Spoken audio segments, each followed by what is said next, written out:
Hey guys, welcome back to the channel. Today I'm going to break down the 3 essential parts to be able to create anything that you want in your life. This is a very magical process, and it is using the law of assumption. And these are the 3 key points, the prongs that will guide you. And I'm going to break these down for you as we go through this chapter. It's Neville Goddard, Power of Awareness. And I'm going to break this down for you and help you better understand it and kind of dissect every point for you, and to actually just get into detail about what you need to do in order to use this to attract anything you want. Okay, the essential points in the successful use of the law of assumption are these. First and above all is yearning, which is longing, an intense, burning desire for the thing that you want. So the first step is to figure out what you actually want. Something I want you to go into meditation to discover this. If you don't know, maybe you already know, but you can create anything that you want, whether it's a new relationship, a specific person, somebody that you already have. Maybe increase the relationship you're already in, or a truckload of money, a new sports car, a Hellcat, a Ferrari, a new mansion, a house, a boat, a yacht, anything that you want to create, you can create it. You absolutely can. You are God. Don't forget that. You can create anything that you want with this, but this is the first step. With all your heart, you must want to be different from what you are right now, which will include an intense burning desire.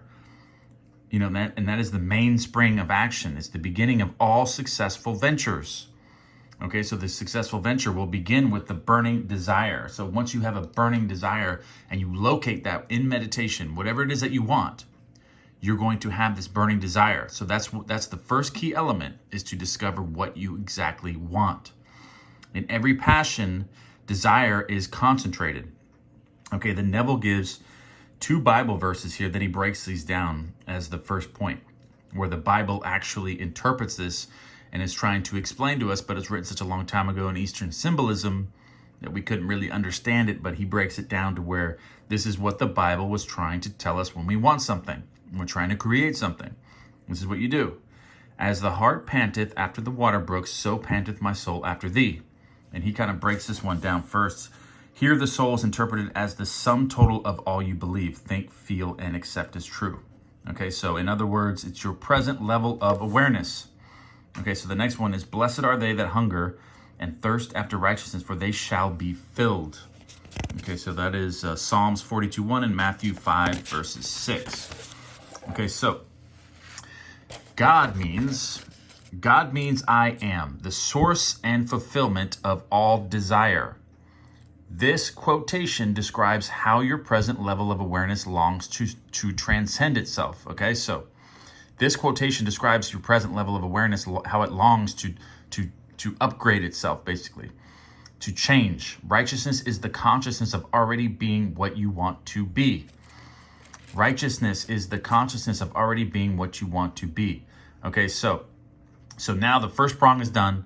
You have discovered what you actually want. Okay, so you will have the burning desire, which will lead you to inspired action, acting with intuition. You'll be acting and it will be brought to you. You'll have doors open for you, things, emails, calls. Things will start happening once you have solidified this 3-step formula. Second, cultivate physical immobility. The second one, this is very important. A physical incapacity, not unlike the state described by Keats in the Ode to a Nightingale. A drowsy numbness pains my senses, as though of hemlock I have drunk. So basically, a drowsy state you need to get into. It is a state akin to sleep, but one in which you are still in control of the direction of your attention. Okay, so he describes this, Neville Goddard actually says that he finds this, that you can do this more effectively, like once you have consumed a meal, or like when you first wake up in the morning, when you're loath to arise, or you don't really want to get up, you're kind of still laying in bed. That's when he finds that this state can be accepted more effectively. Is when he actually goes into that here. You must learn to induce this state at will, but experience has taught that it is more easily induced after a substantial meal or when you wake in the morning. feeling very loath to arise. Then you are naturally disposed to enter this state. Okay, so I interpret this as laying in an uncomfortable position, but you're still conscious of what you want. So you're not getting really sleepy, but you're kind of in that state because you've laid there and you've created the scene in your mind, the imaginal clip, and you have laid down, you're in an odd position, and you have done it so many times that now you're in control of the direction of your thought, and you eventually pass into that state, of the state akin to sleep. You start to get drowsy, but you're still in control of the direction of your thought. Okay, so be still and know that I am God. This is Neville Goddard's actually what he used in his VIP meetings, which was be still and know that I'm God. It's one of their mantras they used, which I have used and I love it. Okay, so in fact, the greater energies of mind seldom break forth except when the body is stilled and the door of the senses closed to the objective world. So that's what you're trying to do. You're trying to just close the doors to your objective world and look inwardly. Okay, so that's the whole key here. You want to, the physical incapacity is you're shutting out the outside world. You're looking within, you're creating your own world, and you're believing in your new world that you are creating. Okay, so the third and the last thing to do is experience in your imagination what you would experience in reality had you achieved your goal. So now you're going to create a 30-second movie clip, but which you're going to be the actor in. You're not going to be looking on it. You're going to be looking in it. You are going to be the actor in it, not looking at it as if it's on a movie screen. Imagine that you possess a quality or something you desire that until now has not been yours. So you're now assuming the thing in the first element, which is you want to discover or find something that you want. You want to be or you want to have. Okay, so, or you want to do. Any one of those things is what you need to obtain. Now, you have to assume that you possess this quality or this thing that you want. You now make it yours now. Okay, so you make the thing now. Surrender yourself completely to the feeling until your whole being is possessed by it. Okay, so you want to make that scene so real. That's why I have you go into a state akin to sleep, sleeping in an odd position. That way you don't fall asleep, but you're still in control of the direction of your thoughts. So you created the 30-second clip of the end of the movie when you have something, you have the thing already done. It's already done. And now you've connected with it. You're not attracting it, you're connecting with it because everything already exists. Now you're connecting with that feeling. So now you have saturated yourself with the feeling of already having the thing that you want or being the person that you want to be. Okay, so this state differs from reverie in this respect. Okay, reverie is a daydream. Okay, it's not a controlled daydream. He goes over controlled reverie. That's controlled daydream, where you're in control. This state differs from the daydream in this respect. It is the result of a controlled imagination and a steady, concentrated attention. So don't let your mind drift. You have to take complete control and assume the feeling of your wish fulfilled while you're in the imaginal clip. When you're replaying it, you need to take total control. Okay, this is not a daydream in any way. That is a fallacy to assume that a daydream is going to get you something. It's not. Okay, in the controlled state, a minimum of effort suffices to keep your consciousness filled with the feeling of the wish fulfilled. Okay, so this is where the minimum of effort comes in, because you're not going to a far off place to attain your desire. It already is here. You've already connected with it. You are the actor in the movie. Okay, so it is here. You're not going anywhere to get it. Everything is already created. Everything is already done. It's a minimum of effort. All you have to do is connect with it. You know, you're not going from point A. You're not going from a straight line to point A to point B. You're folding time.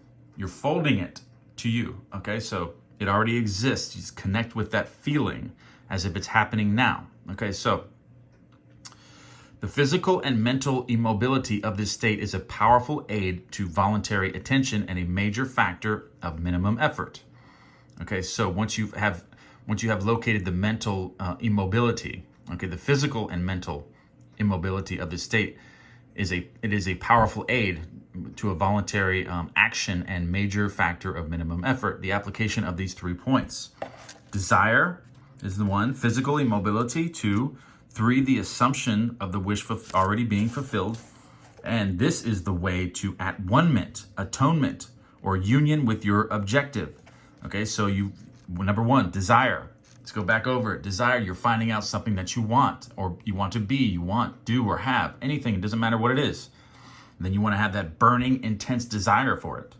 And that's going to force you, that's going to give you the discipline to go after it and really, really discipline yourself to create the scene because you want it so badly. Okay, so physical immobility. You want to immobilize your body. And that is putting yourself in a state akin to sleep by retaining attention or the control of your attention during this. Okay, so 3, the law of assumption of the wish already being fulfilled. Now you're connecting with that. You're creating the imaginal clip of the end of the movie, which you already have, what you want. You already have, you're imagining yourself as the person you want to be. You're in a jet. You create a scene where you're in your new house, or you're in your new relationship.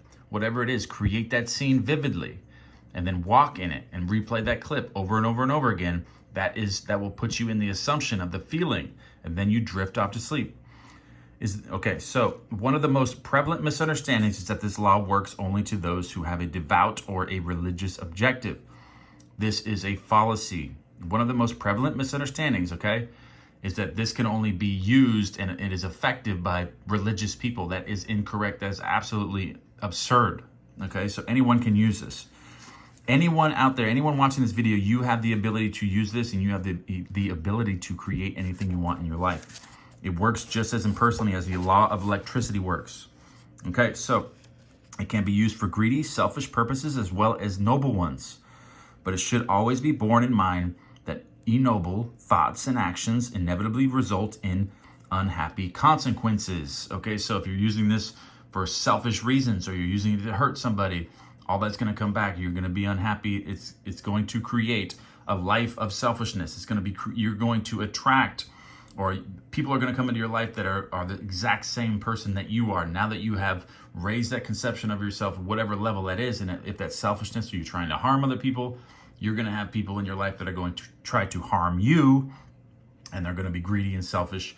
And it goes inversely as well. If you want to create a life of happiness and help, you're helping people, you're providing a service, you're a giving person, a loving person, a passionate person, you're going to have loving, passionate, and giving people in your life. Okay, so that's what you want to keep in mind if you're trying to create something that is you're trying to hurt somebody, or you're trying to create selfish or greedy things in your life. You're going to attract that as well in your life. You're going to attract those types of people to come into your life.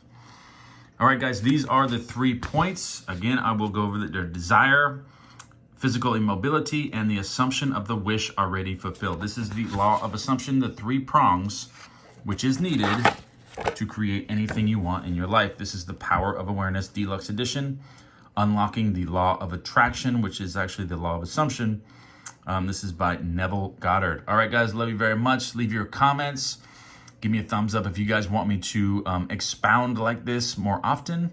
I will get into all these chapters and I will break them down and dissect them for you guys. I love you guys very much, and give me one thing you guys are grateful for.